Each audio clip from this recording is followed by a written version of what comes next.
welcome in. Hello, hello. How is everybody? Agile Monk, welcome in. So good to see you. A Wolf Alone, hello, hello. I was later than you. You're good, buddy. Savage Splendor, welcome in. Chuck, hello, hello. How are all y'all doing? I'm very excited to be back. We are going to read today. We are going to read today. I'm going to not fuck around for like 30 minutes prior to reading. We're going to jump into it. We're going to get right into it. I promise we're reading today. But how are you all? It's Trouble's human servant. It's me, Trouble's secretary. We did something. We had a big chore today. Um, we cleaned little man's teeth. We did a little teeth brushing adventure and had a great time doing it. Or he didn't really have a great time, and I didn't have a great time because he wasn't having a great time, but in theory, we had a great time. Alfredo, welcome in. How are you today? Lovely to have you. You weren't snacking on the fudge? Believe it or not, the fudge is gone. The fudge was gone before we made it back to Tennessee. You still don't look amused. Westwind Games, welcome in. How are you? It's lovely to see you here. He's okay. He's very happy. We got rid of one of our rugs today, and it's a beautiful rug, but it did shed quite a lot. And I think that he can breathe a little bit better without all that stuff in his nose, huh? Unstoppable Comedies, welcome in. Thanks for tuning in from Facebook. How are you today? It's lovely to have you. Did you all have a good weekend? Nick and I had a very eventful weekend. Tuning in from Nashville. Ayo! Same. How do you like it? Is he asleep? No, he's awake. Is he asleep? No. I'm afraid to move. I'm afraid to move. I'm afraid to speak. Are you sleepy? It was a big, big day of watching mom and dad move furniture because Nick, do you want to tell them the news with me? Yeah. Come here, I've got my like little mic in. We've got big news to share. Wait, we'll say it together. I don't really need to have the headphones on. Come here. Well, don't just be like an adult in Charlie Brown. Womp womp. Womp womp womp womp womp. Kisses from little boy. We have big news to share. And that news is we're moving to Michigan. I wanted to see if I could direct that sentence to be somewhere cursed. Oh, sorry, I fell through it for you. You didn't. It was perfect. It wasn't cursed enough. It's okay. Maybe it was just cursed enough. What would have been a cursed place to say? I don't know. We're moving to. I don't know. I got nothing. I'm sorry. What's the most cursed place we can move to? We Ohio. Yeah. Dayton, Ohio. Dayton, Ohio. Sorry for any of you Dayton people. Full offense. Driving past Dayton, Ohio looks like driving past a series of cardboard boxes. It's gothic horror. It's just big beige blocks. Yeah. I think that reality never fully buffered in Dayton, Ohio. Yeah, You know, that's it's what still I kind feel. of fuzzy. Anyway, Michigan, the Florida of the North. How dare you? Dare you? How dare you, savage? Michigan and again and again and again.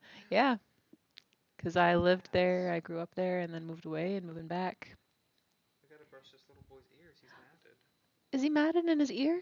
Oh, jeez. Ouchie. I'm sorry, baby. I'll take care of that. Yeah, we gotta brush your ears. How soon? In September. Yes. We're moving in September, so it's gonna be very exciting. We're moving to the middle part of Michigan, Cleveland. Dayton, Ohio is kind of a cool time vortex. Yeah, you know, if nothing else, it's just kind of It's a modern marvel. We've driven past it 4 times. We have driven past it 4 times on our way to conventions. Actually, 6 times. Yeah, shit. That's super true. Our drives to cons, the big cons that we do, are going to be way shorter. That'll be pretty cool. That is not true. We're going to have to go around the lake. Well, it'll be shorter than 9 hours. Look it up. Okay, we're doing this. You want to get down, puppy? Okay, good you go. If it's shorter, it's not more than an hour. From Nashville to Lake Geneva. Yeah. Don't say the name of our city. Huh? Yeah. Lake Geneva.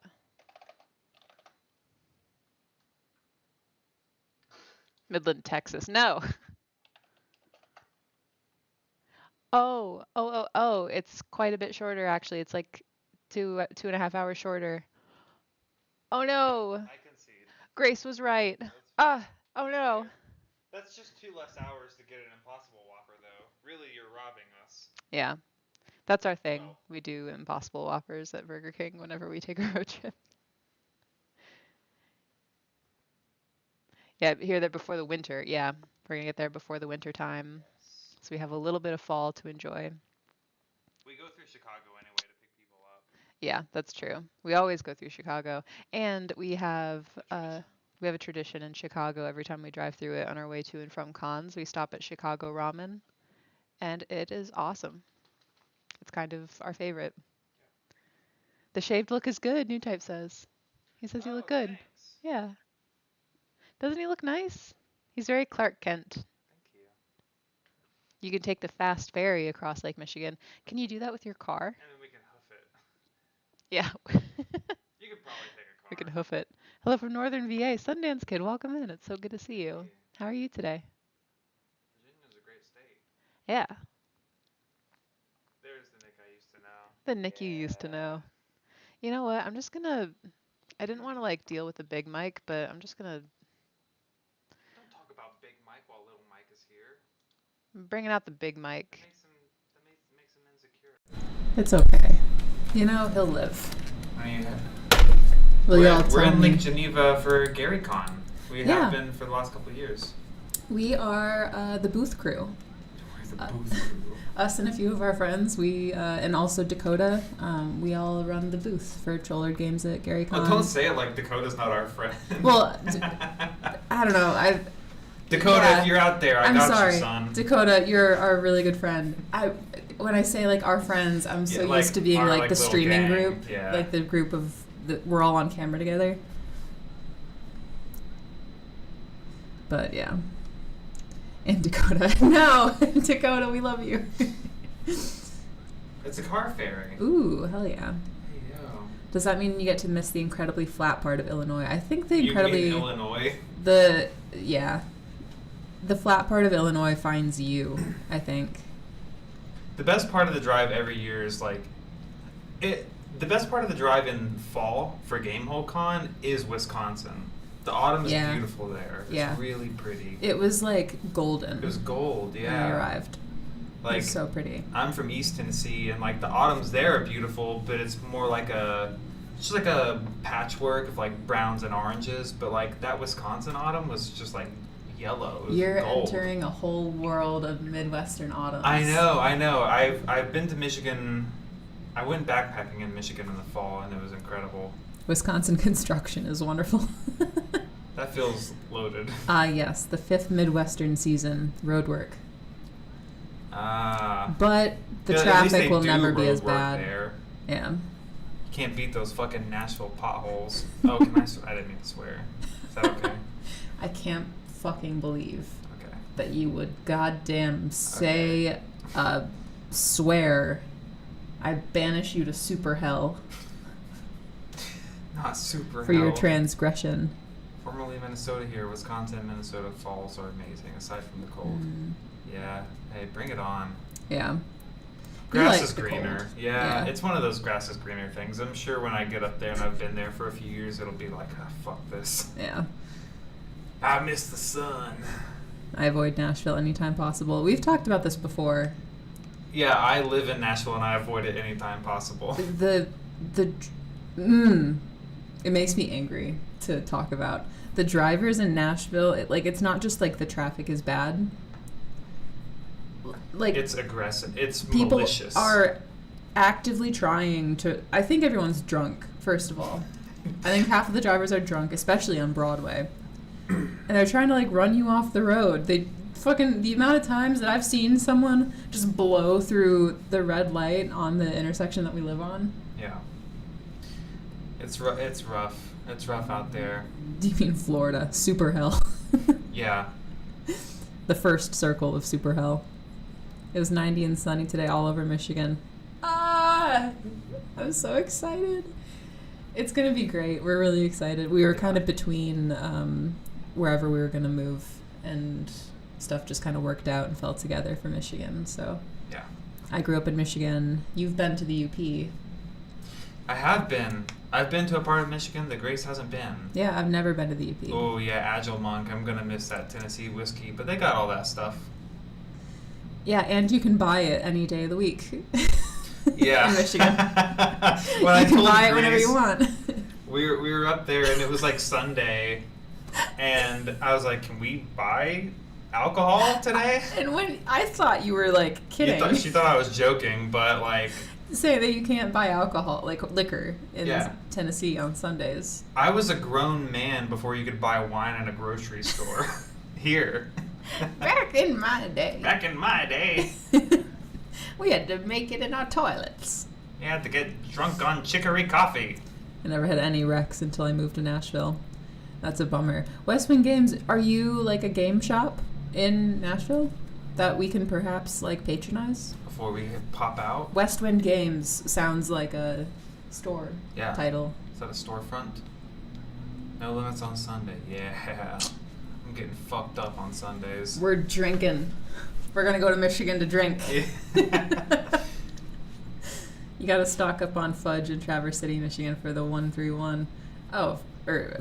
Sorry. Messages replace each other. For the winter. Yeah. That's exactly right. Used to be you couldn't buy on Sundays in Michigan west of the 131. Georgia is No the more. never-ending state. Do you mean driving through it? It is a tall, Yeah, it is tall. I feel that way, I used to live in East Tennessee, and, I would drive up through the fattest part of Virginia, and oh my god, I felt like Virginia never ended, to go northeast. I felt like it never ended. That's the worst. I have to look at a map real quick. It's perfectly angled.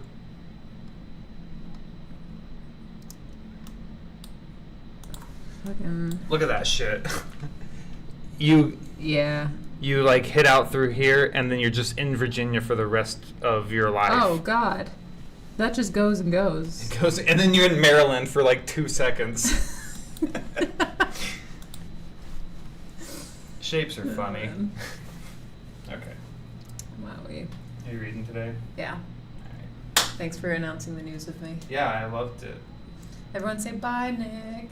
I'll just be over there. He'll just be on the other side. Hey, text me. He has a girlfriend. I'm seeing somebody. Don't text but him. You can still text me. Store fudge in your cheeks for the winter like chipmunks. Hey, yo. Which cheeks? Whew. Did you just say which cheeks?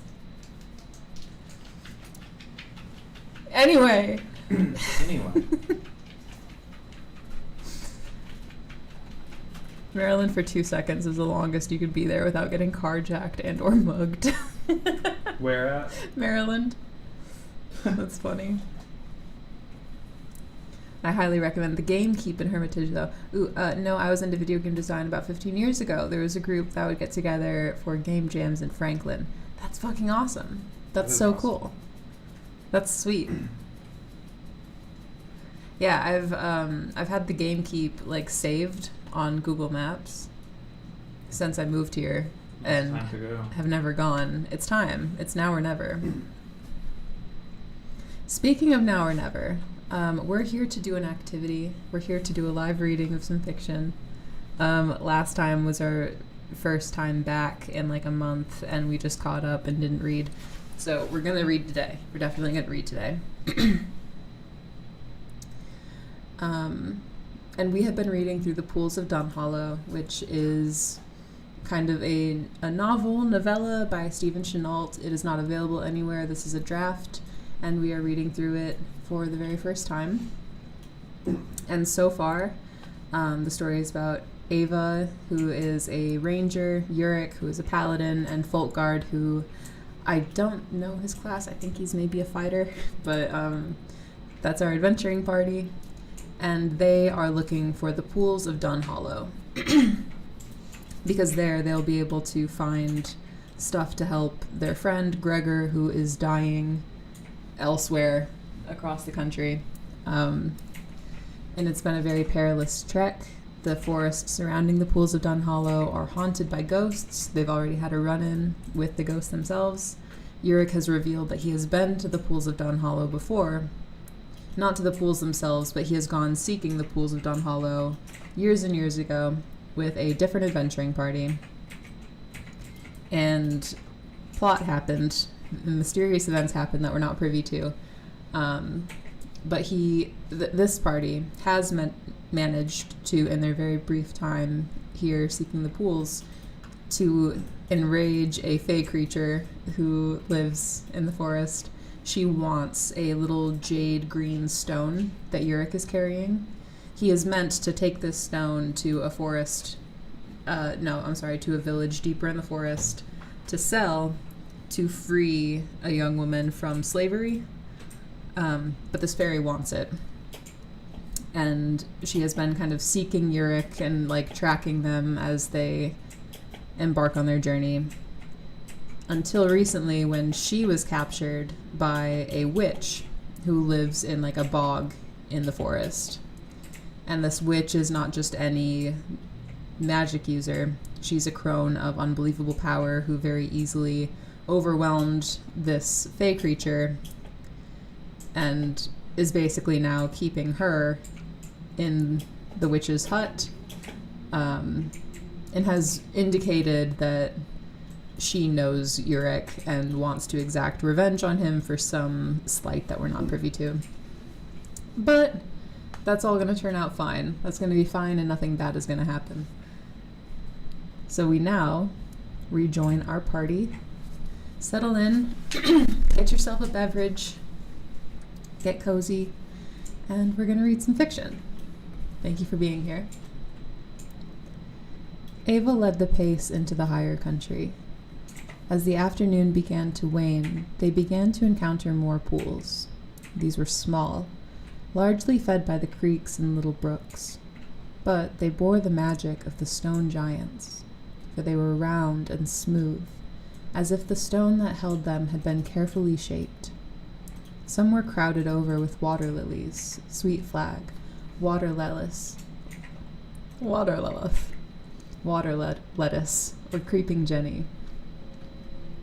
Where the plants shrouded the water, they grew deep green and flowered with unusually bright colors, but many of the pools stood free of impediment. Here, the cups of stone were blue-white, bright, and held water that reflected whatever stood above them, the hanging branches of some old tree, or the ever-blue sky, clouds, sun, or moon. The trio marveled at the pools, for there was nothing like them in all of the known world, and both Ava and Folkgard had never been this far north, and never in the wood. Are they all of this color, of the sky, but not? Folkgard stopped and looked into one. Aye, or something akin to it. It is a wonder and beauty.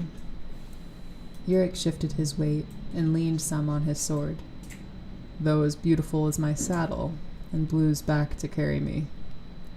And the giants made these. Ava, too, was taken with them, stopping to look around here. A mighty beech tree, Its limbs stretch up and over the small meadow where the two of these pools stood, fed through the channels of stone by the same brook. They carved this all? She knelt by a channel. So the legends say. Yurik looked up further into the wood where he heard some raucous noise. Grimacing, he moved out of the meadow and into the tree line above. There, perched in a tree, were two friar birds. Their naked necks and heads stood in subtle complement to their gray-brown feathers. Whatever fresh hell is this?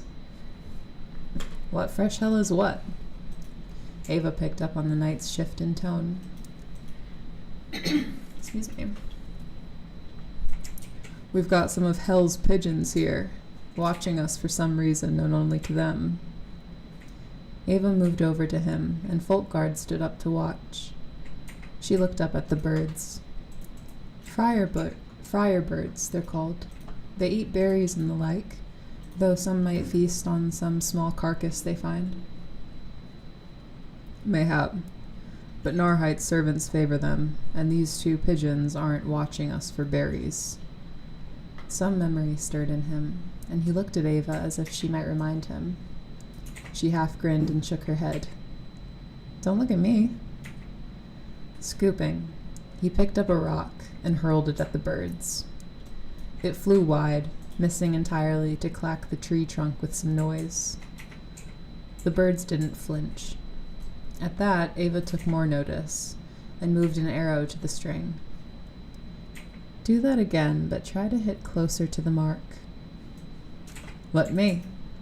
The dwarf poked around in the dirt for a moment until he found a rock he felt would suit his purpose, and even as he came up, he pivoted and hurled the rock with such accuracy that it clacked into the branch between the birds.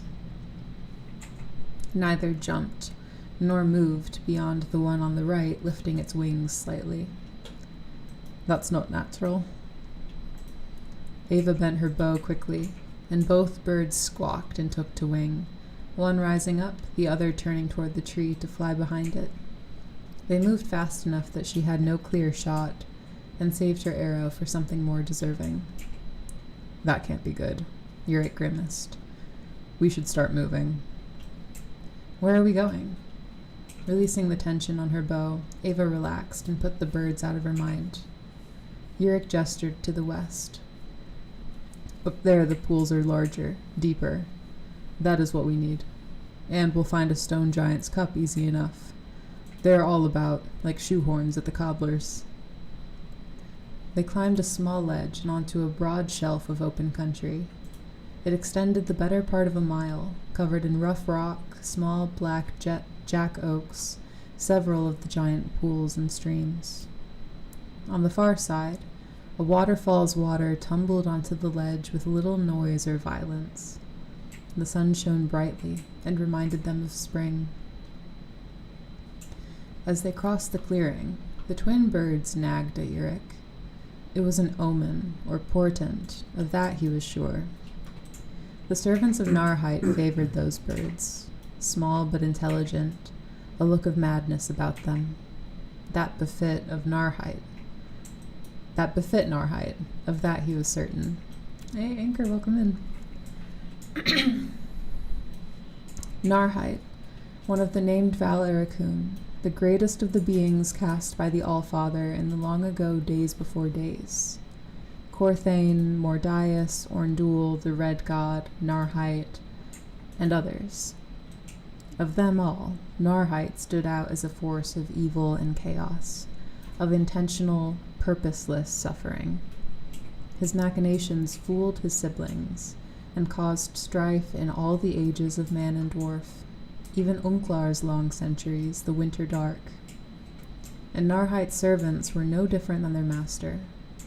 They followed no creed, nor will, but their own.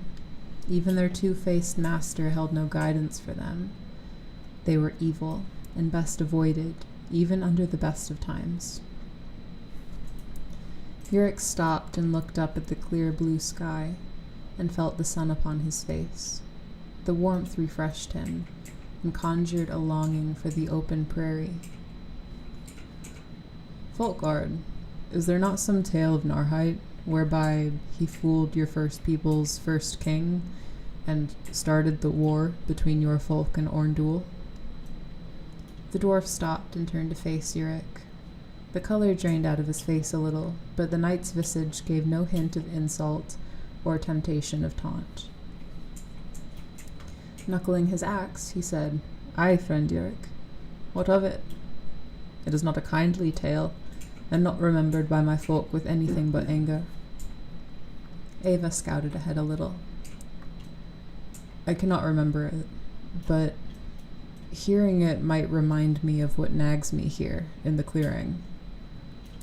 Yurik came abreast of him and put his hand upon his shoulder. "I meant no offense, nor bear any desire to dredge up old wounds."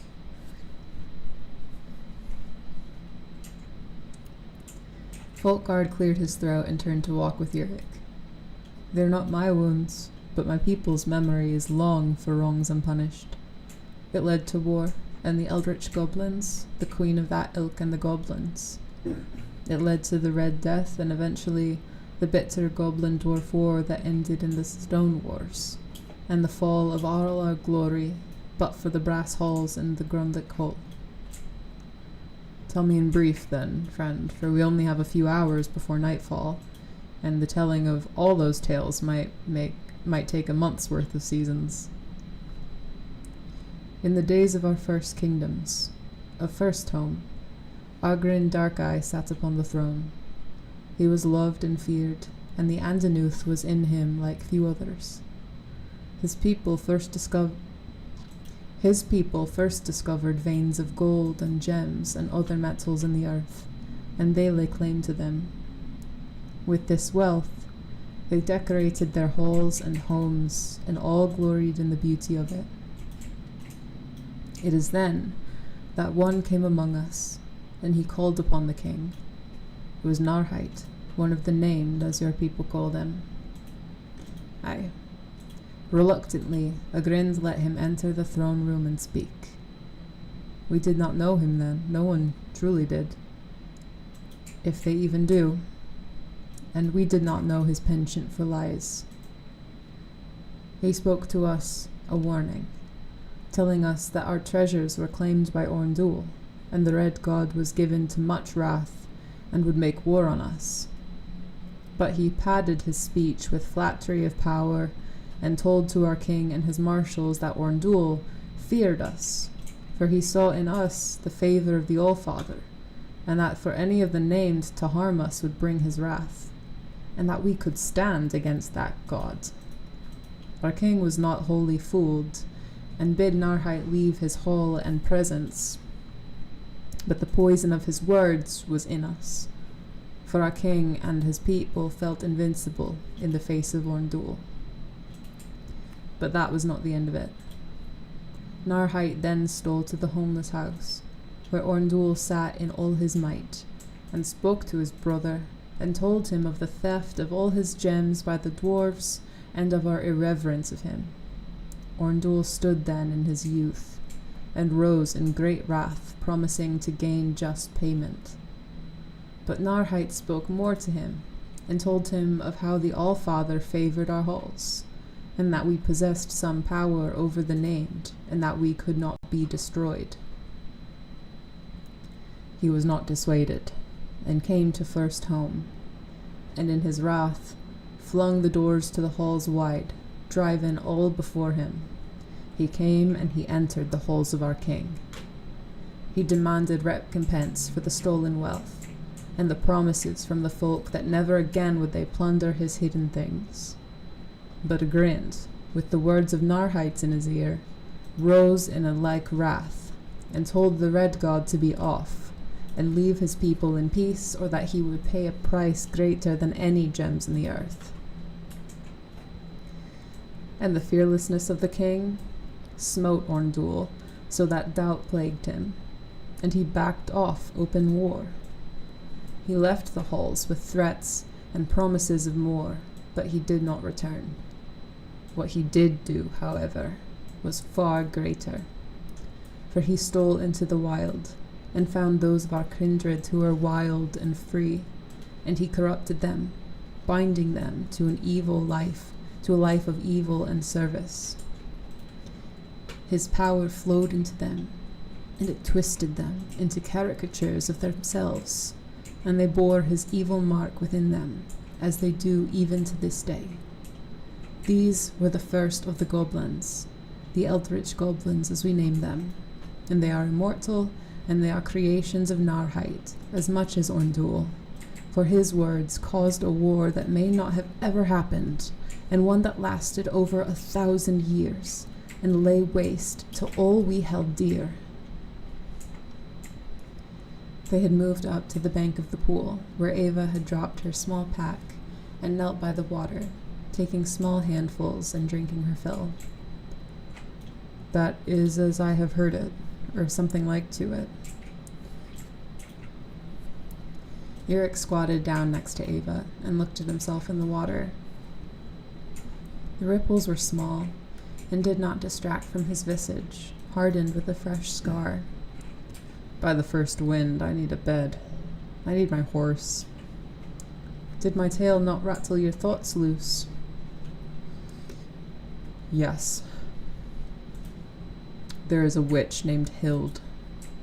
She is a servant of Narheit, one of, if not his chief servant. She dwells in the south somewhere, in the tar kiln, I think, though her realm is magical, and entering it is not an easy task. You've been there? No, not me. Only stories I've heard told over campfires and taverns. But their bald birds are part of several of these tales, and they conjure part of my journey when I was here before. Some chance encounter with a witch. Ava looked over. I have run afoul of a hag in the Darkenfold. Corrupt, evil. Is your Aihrde such a creature? Perhaps, but I think not. They're like hags, but these are servants of Narheit and the wretched plains. They are similar, but they serve some other chaos. Folkgard's axe fell with a clatter on the stone. Pulling his helmet off, loosing his ring shirt, he took a drink of the water. Lifting his head, water spilling down his beard and chest. So, this Aihrde dwells here, and you met her before? No. Aihrde is their mistress, and she serves and fights her master in equal orders. But these birds remind me of a maiden, fair to look upon. She tried to deceive me. It happened at dusk one evening while we traveled, after my companions were dead. She promised me things, but I could see through her deceit. I am gifted that way, it would seem. Yurik took a long drink, and then with his helmet as a bowl, he scooped up a bucket full of water and doused his head with it, letting the cool water... Sorry, there's a typo. Letting the water cool his blood. I had forgotten until just now. Well, a moment ago. Those birds were with her, or rather, some birds like them. I do not think they are deathless. Yurik, your memory is like a sieve. More like a bag, my lady. A never-ending bottomless bag filled with the rubbish of a life lived well and often. He has but to rummage around in it to find the... Oh, this is Folkgard, sorry. More like a bag, my lady. A never-ending bottomless bag filled with the rubbish of a life lived well and often. He has but to rummage around in it to find the proper moment to guide him or us. Witches, crones, giants' cups, dryads' desires.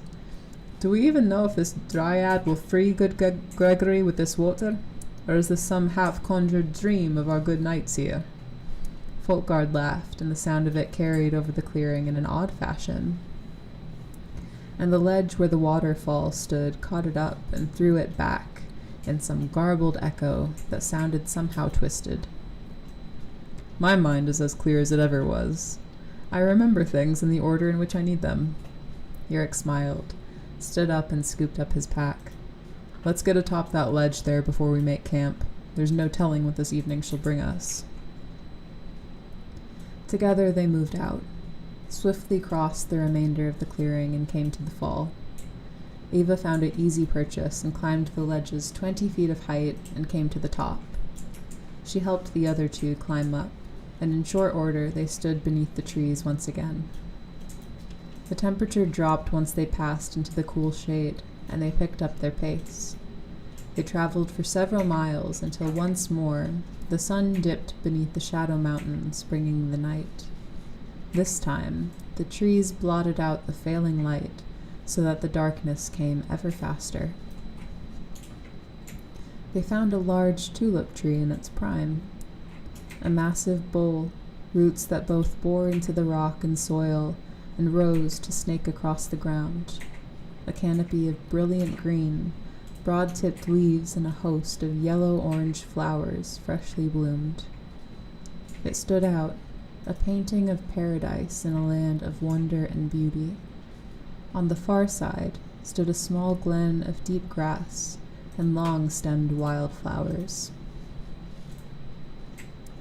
They lay their packs against the tree, and their red rolls between roots. I cannot bring myself to put a fire beneath this tree. Let us sleep cold tonight and not harm leave of limb. Folkguard stood marveling at the tree. It is just as well. It's too warm for a fire. But we should keep watch. Who shall go first? Ava? Folkguard?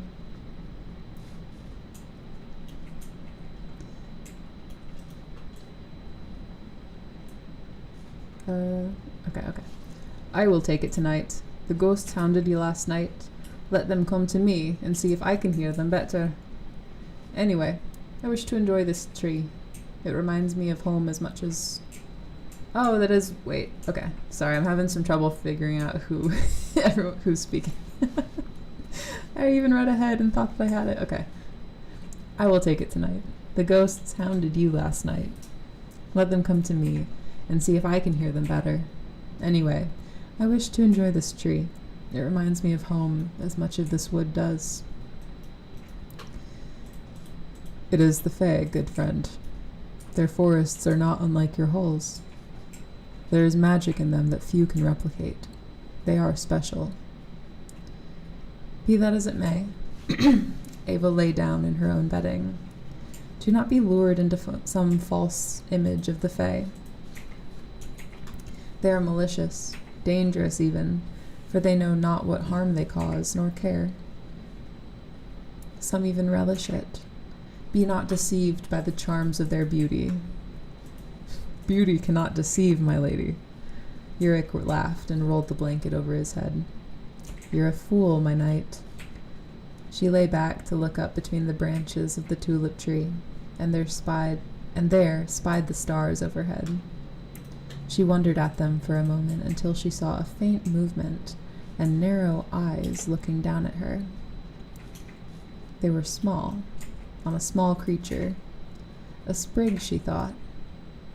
Speaking of the devil, the little Fae moved up into the branches, for it knew the lady had seen it. And that is all we have for now. And we still have 20 minutes left. What are we going to do? Hey, Pat, welcome in. Don't like the setting? It makes you look small? Well, you're in luck because we're moving, so we'll have a different setup very soon. I liked the other room better. I think we're still in the same... When did I see you last? We might have been in the other office. We switched stuff, but... We are moving, so there will be a different setup come September. So just pop out, pop back in a couple months. It'll be all good. How's the game been going, Pat? It's good to see you again. Well, shit, what do we want to do? That's it for now. We could read from the Andanuth. We could just kind of chat.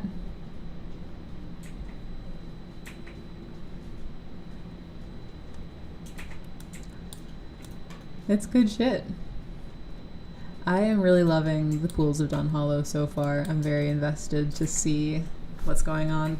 I also predictably, yeah, are you not playing with Chuck?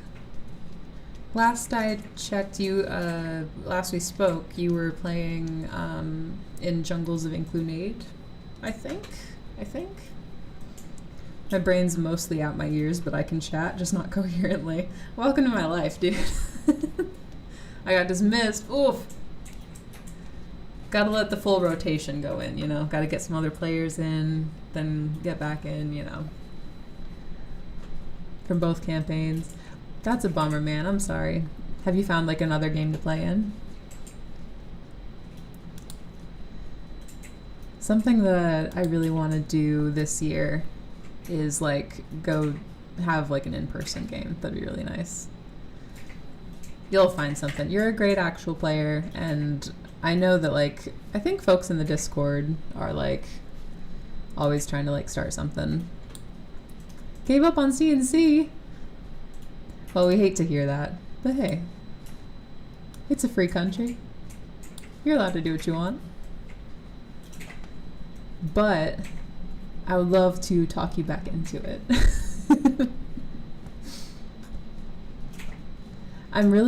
So one thing about, like, especially the new, like, Reforged books, this was something that is really different from, like, Wizards of the Coast and D&D. Because in D&D, everything is, like, written out to perfectly encapsulate the full extent of your abilities. So you really go by the letter. Like, if there's any, like, uncertainty about what a spell does, the question is, like, well, what does it say? Does it say specifically that you can or can't do this? And that was how I always played. And I didn't realize how exclusive to D&D that is, or at least 5e, because in CNC and other role-playing games, especially World of Game Design has a really great Marvel game system, and in that one it just, like, tells you the name of your ability and then, like, a couple of sentences about it, but you just make stuff up using that as a prompt. And CNC has a similar spell structure and ability structure where it's really just a prompt, and then you can kind of improvise or, like, decide fully what it does. That wasn't something that I'd really thought about before in game as being, like, exclusive to D&D 5e and not how every other game that's published functions. But then again, I am very much still a noob, so. Wasn't the game just bad mojo? It is what it is. I've been there, man, and I'm sorry to hear it. I mean, party chemistry and, like, table chemistry is so important, and, like, I had a lot of rotten eggs before finally landing with, like, our current gaming group, and I will definitely agree with, I think, most people that, like, no CNC is better than bad CNC with, like, people that don't have the play style that's compatible with yours and, like, want the same things in the story, that sort of stuff. I contributed to the wiki, playing some games. That's awesome. Let me pull it up. I think that me and Steve are the main ardent defenders of the wiki. Oh wait, okay. Adrian Alzis is, like, the latest one, it looks like. Mullen Stonehand, Wayne Ryder. I did contribute one of these people. I'm very excited about it. For anyone who's like, what the fuck is that? We came up with the Wandering Menagerie. This is going to be, like, a community wiki. And the general idea of it is that this is a adventuring, like, caravan that just wanders. And we want you to come up with, like, NPCs to put in the Wandering Menagerie, which is this caravan. And it's going to be a possible encounter in a canopy of green. And we might, like, I don't know. It's a really fun, like, campaign start, I think. Our dream for it is, like, for people to take it and use it in their games, and like either use these characters or the idea of this caravan. And it's pretty cool. I'm excited about it. No CNC out this way. I've looked at other tabletop RPG groups out here, but one, I'm old enough to be the father of all of them, and two, there's a lot of cultural gatekeeping. Maybe if when I can get back to... Ooh, LR. What is LR? Am I stupid? That'll change. I'm sorry to hear it. I know how... Little Rock. Gotcha. I added Wayne Ryder. Fuck yeah. Let me read Wayne Ryder real quick. He can most often be found with his horse Donva God, I cannot read tonight. I'm so sorry. He can most often be found with his horse Donva and caring for the animals of the caravan. He is a half-elf, short blonde hair, fully black eyes, 6 feet tall, and is much stronger than one might guess with his lanky appearance. His dark green hood is often worn to cover his elvish ears and black eyes. Keeps to himself and tends to ride Donva about the caravan, keeping watch. He is a man of few words, but if he senses you have good intentions, he has plenty of information to share. Hell yeah, man, I love that. Oh, buddy. You can always try online games. Exactly. I mean, the friends that I have now, we met in an online game, and it's awesome. They are now like my lifelong friends, and you can meet a lot of creeps online. Example A. But there's also some awesome people online.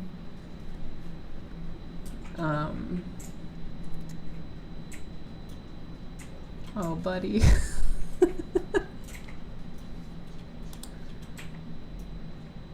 Let's see here. We'll just go ahead and do that.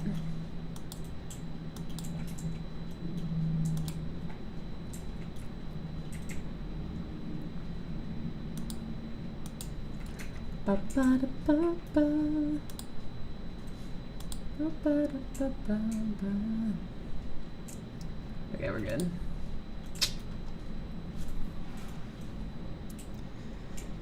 I've not done anything in person since COVID started. That's fair. That is super, super fair. Online games are honestly, like, I know that a lot of people have qualms with them because, like, it's hard to build the same chemistry. Like, people trying to, like, roleplay and improv, like, over a Zoom call is a little bit different, like, feeling out the space. Like, it's tough to avoid stuff like interruptions and stuff like that, versus, like, being at a real table with, like, actual people. And it is an adjustment. I wouldn't know because I've only ever really, like, played online games. But, I mean, I've played the odd, like, in-person game here and there.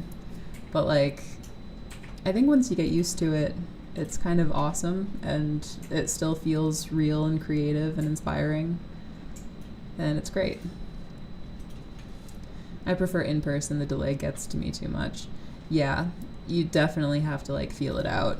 And also, just, it's harder to get a feel for people online. My very first game was an absolute horror story. I don't know if I've, like, told it here yet, but I was, like, I think I was 19 or 20, and the guy basically, so there was, like, where do I even start with this? The dungeon master had this whole plot where, like, the villain of the campaign was very clearly his, like, it was very clearly his, like, self-insert. And after I joined, he very quickly, like, started up a romance with, like, my character, and it was kind of just icky, and I felt like I needed to, like, I felt like I was supposed to just, like, yes and stuff, because what I had seen was, like, Critical Role and the improv, and, like, that's what I heard people talking about, was like, say yes to things.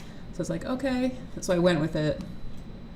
And then that turned into the guy, like, making some real life advances that were pretty uncomfortable. And then he did threaten to kill himself when I couldn't make a game. And it was just a bad situation. And I was young and in the game way longer than I should have been. Should have left pretty much immediately, because you can when it's an online game. You can just leave.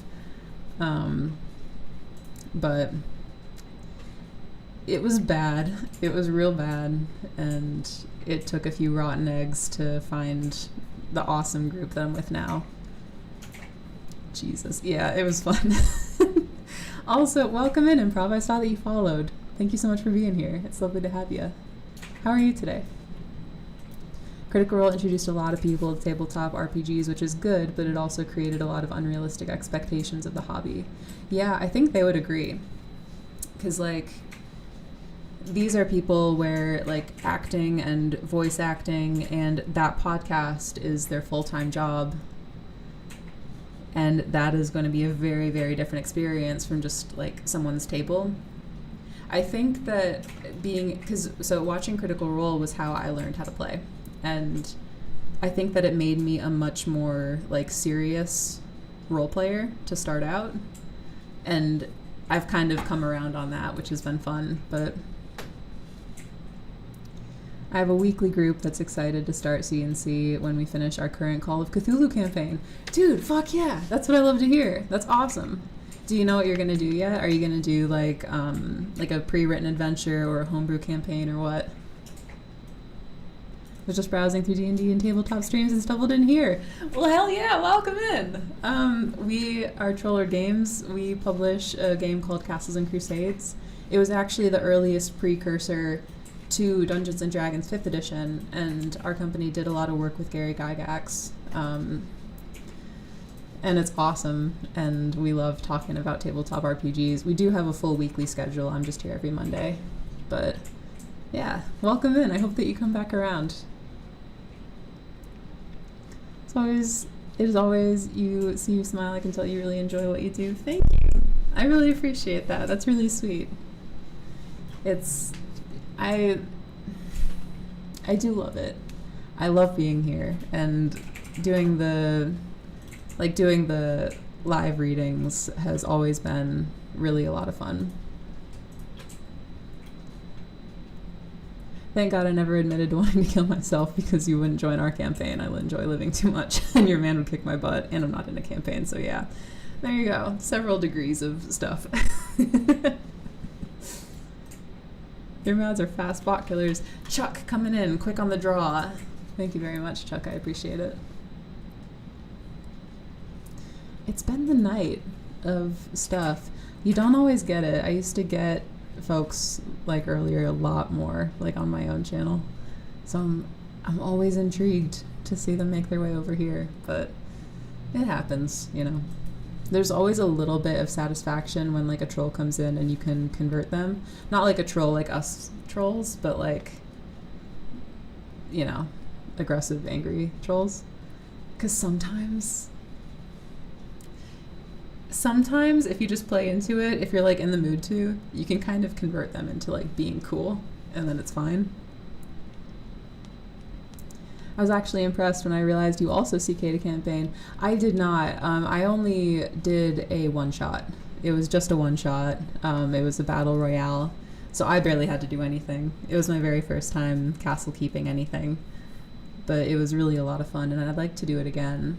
I actually have an idea for what I want my campaign to be when I castle keep a campaign for the first time. And I was thinking about maybe making, like, a YouTube video about it, because it would be a fun campaign starter for other folks too, I think. That was a one-shot with your friend's stream. It was on the Troll Lord YouTube channel. It was streamed everywhere. It's now available on the Troll Lord Games YouTube channel. Let me drop a link to it. Might be talking about tots. Oh, Tots.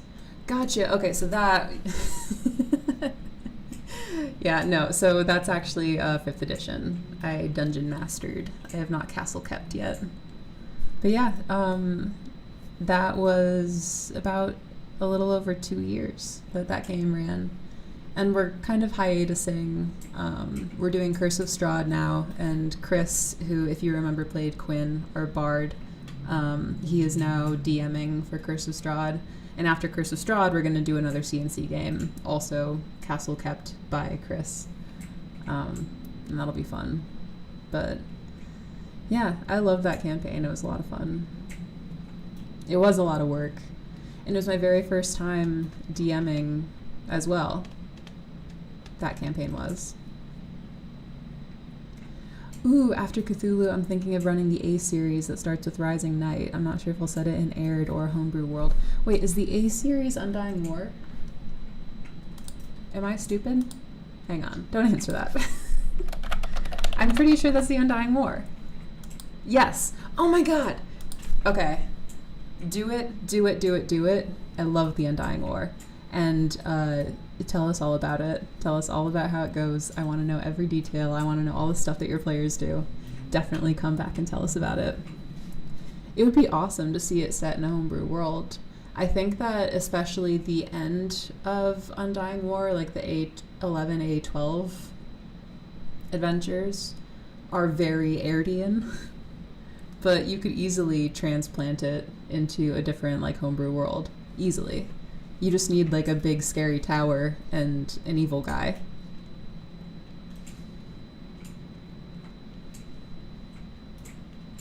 I was tempted to try my hand at CKing the Friday night Discord game, but then all the dismissing happened and someone told me I probably wouldn't be good at it if I didn't know all the rules. I don't know. I mean, if you just have rules around to reference and being able to like look stuff up if you're not sure the answer, I think it's always better to try the thing, you know? And also, like, it all just comes down to, like, if you can get some players that are on board with the fact that it's your first time CKing, you're not totally sure of all the stuff. Steve doesn't know all the rules, exactly. And you can homebrew your own, like, you know, it's a game. It's just a game. And if there's stuff that you're not sure about or, like, confident in, you can just do whatever. Left a really bad taste in my mouth. It's never fun being dismissed from a game. It is never, never, never fun. It's never fun doing the dismissing either. I've been in a few games where somebody was like asked to leave, and that always sucks for every single person involved. But I think it's always for the best. You know, like, most of the time, I don't know what happened, but there's usually no ill will, and, like, it's just a matter of people looking for different things in-game and wanting to explore different stuff. And now you're free to explore different stuff. Because, hey, a CNC game is a huge, like, time suck. So now you got all this time to, like, find people who want to play like you want to play, and I don't know. It's easy to look at it like it's a rejection. And I think my life changed a lot when I came to accept that every single rejection is a gift and a good thing. And it's never anything less than an awesome opportunity to go and do something else. It's being nudged more and more in the right direction that you're supposed to be going, you know? I've been doing this for ages, and I can't remember a time when I knew all of the rules. Exactly. Because, I mean, it's not about the rules, you know? It's about, like, having fun with cool people and telling a story together. And that has always been the point of CNC. But man, oh man, it is about that time. This has been so fun. I'm really excited for the next one. Thank you guys for, like, coming in and hanging out. We'll see about next time if we're going to read more Pools of Dunhollow. I don't suspect that Steve has had much time to write more for it. So we may just go back to reading the Endenuth again and returning to some of our favorite myths. So if you guys have specific stories you want to hear, yell at me. Email product support. I manage that email, so email product support and tell me what you think, and we'll do it. Or we'll read another book. I've thought about reading the Wheel of Time series. I love that book. The first one in particular. Another good night. Always nice to get at least part of the week started nicely. Well, hell yeah. I love doing this, and it always starts my week off great. So I'm really glad to get to spend the time with you guys. But hey, we'll be back here on Monday. We'll be live. I think that we'll be live with Hearth Coven Games on Wednesday. I think we'll see. We've had a little bit of a hiatus due to a death in one of our families. So we'll see. Fingers crossed. But if not, I'll just see you back here on next Monday. Go in peace, make the words do good. And let's go ahead and raid into our friend Alec. Alec is cool. They are a tabletop RPG creator, and they fucking rock. And we're gonna go and show them some love. I missed it, alas, okay, bye. Come make the next one. We're here every single week. Oops. Wrong person. Alec underscore the bard. There we go. Great until about book 5, then it started getting way too convoluted. I read up through... I know I didn't read the last one, but I read most of them in high school, and I don't remember anything that happened, and I would need to now start over if I were to read them again. So maybe, we'll see. We'll see what we want to do. But go, show Alex some love, and come back next week. I'd love to see you all again. So thanks for hanging out.